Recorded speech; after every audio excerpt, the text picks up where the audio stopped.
This message really kind of spoke to me this week, and I want to get out here and record a video. This is the first time I'm walking this part of the Savannah River, so this is pretty awesome. It would be a pretty cool view. I want to talk about a lot of people when they think of burnout. They're typically coming from a lens of less work. While getting away from the thing that you feel is burning you out. We'll talk a little bit about that more later. And can definitely help. It's never going to be the long-term solution.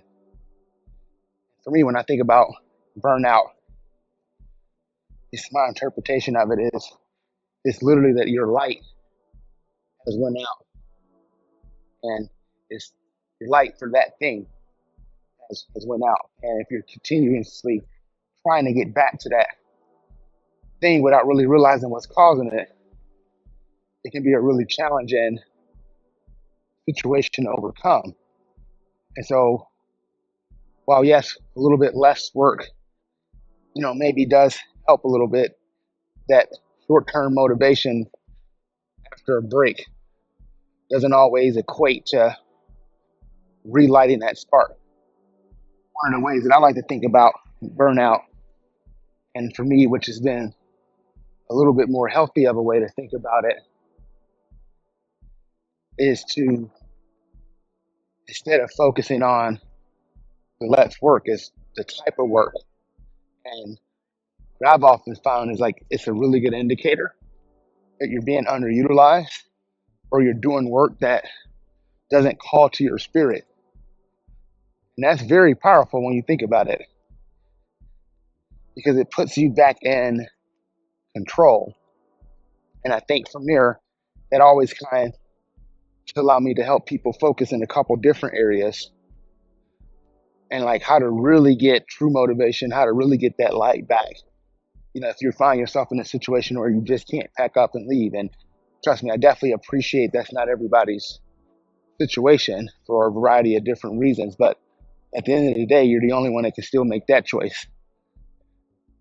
But there's a lot of different ways that you can find purpose and meaning into the work and kind of get right back into that groove and that spirit of doing things. If you find yourself not challenged, or if the work doesn't challenge you, those are usually signs that lead to burnout. And people are not looking for easy work, in my experience. I'm gonna get a picture of this because this is really cool.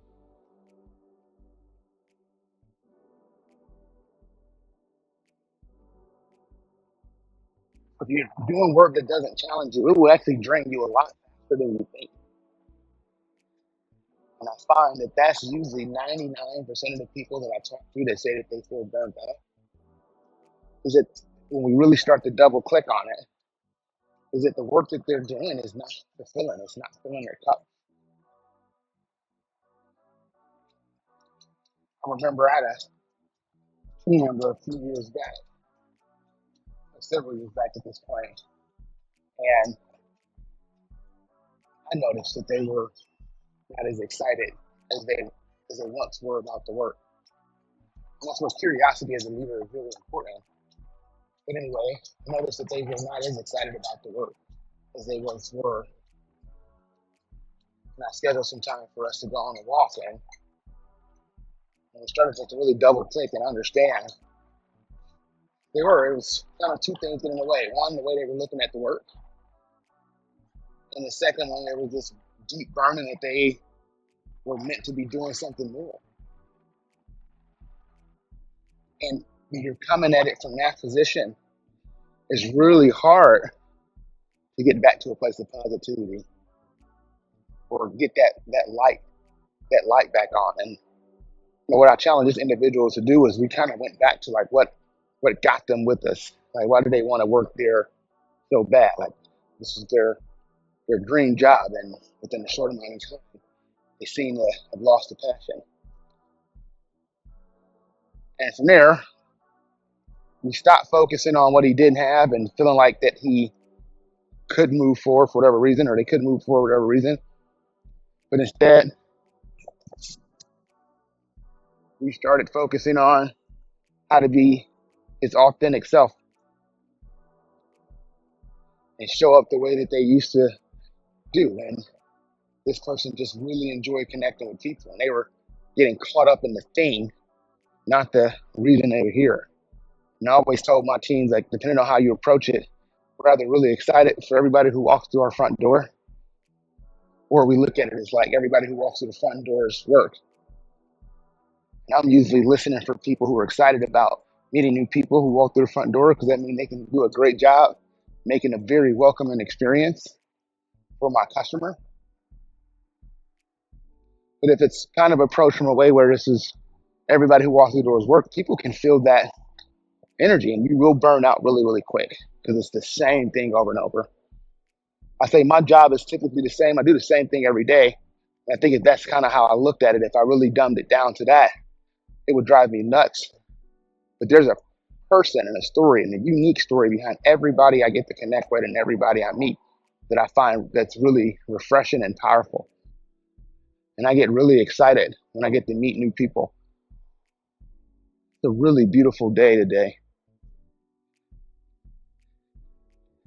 Back to my story, this individual ended up getting back to that, and next thing you know, everything all at once happened. They got the role that they had been chasing before, but because they were just focused on getting back to being their best selves, they started doing some of the best work of their career. And I can relate. I've definitely been there where I've felt burnout, and maybe not even at the whole idea of the job, but just even from a perspective of focusing on what's next versus focusing on what's now. And I think there's a balance. Right? Innovation is about doing what's next and doing the right thing and keeping pushing.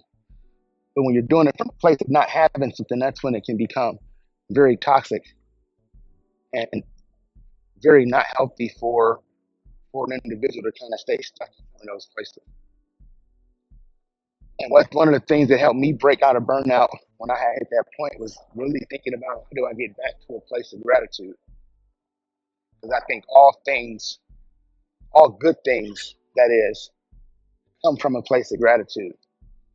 And when I hit my low point where I was like, I don't know if this is what I want to do anymore, after having my dream opportunity, I just had to slow down and really think about why I was doing the thing that I was doing. I can go make money anywhere, but I really, really enjoy getting to connect people. I really enjoy helping people. I really enjoy helping people solve complex problems in their own life, or whether that's with finances, whether it's with business opportunities, tech solutions. I really love to do that work. And that's important to me that I get to do that work. So that's how I get through it. That's how I get back to a place of positivity, as I get back to gratitude and what do I enjoy. The second thing that I do is I really lean into the parts that I like I said, that I enjoy, and I lean into those things. I go do more of the things that light me up. But that might look different depending on your work. Sometimes it's recontracting with your client and really trying to sort through what's the best way forward if you find yourself stuck. But you got to figure out how do you get yourself to show up your best self. And I say go back to gratitude. Think about the parts that really lit you up. And if you can do that, that usually gives you enough momentum and action to motivate you to keep going. At least that's how it's always worked for me. So as a leader, if you notice this on your team, or if you notice it in yourself, ask yourself, are they tired or do they need to be challenged? And I think you'll be surprised by how often that people are not exhausted. They just need to be challenged differently. And you got to find what light people up. And if you can do that and align your work, your goals and your objectives, what you're trying to accomplish with what lights them up, you can effortlessly do a lot of different things. And I've been there. Like, I think it's really hard as a leader to show up every day. Like, I've led large teams, I've led small teams. I worked for large companies and small companies of all different sizes. Worked in the restaurant industry as a supervisor in my early days, and I've always tried to come from a place of getting people to care about the people walking in, and that goes a lot of way with driving a service culture. And there's so many times that I'm in the establishment today where that feels that's a little bit disconnected. And I just want you to know that we've been there before, but if you can just spend energy getting your team to really care about people walking through the front door, it cures so much. People want to come back to those establishments. So again, I want to reiterate that leader quick challenge. Think about it, is your team tired, or do they just need to be challenged differently? The second thing I would like, kind of like a personal reflection, if it's you, kind of the same thing, right? Is it something that you can get back to? What's your skill set? How do you align your work with your skill set? And you'd be amazed. Very rarely do people really tell you what you got to do if you know how to get the outcome they were looking for. And that gives you so much autonomy. And so there's nothing to say. I've seen teachers that, use their music ability to connect with their students, and they get so much more out of those kids because they built that relationship, and they use a creative, something that they love to do, to be able to build that relationship that's authentically them. And so that's a very powerful concept that you can keep in your back pocket.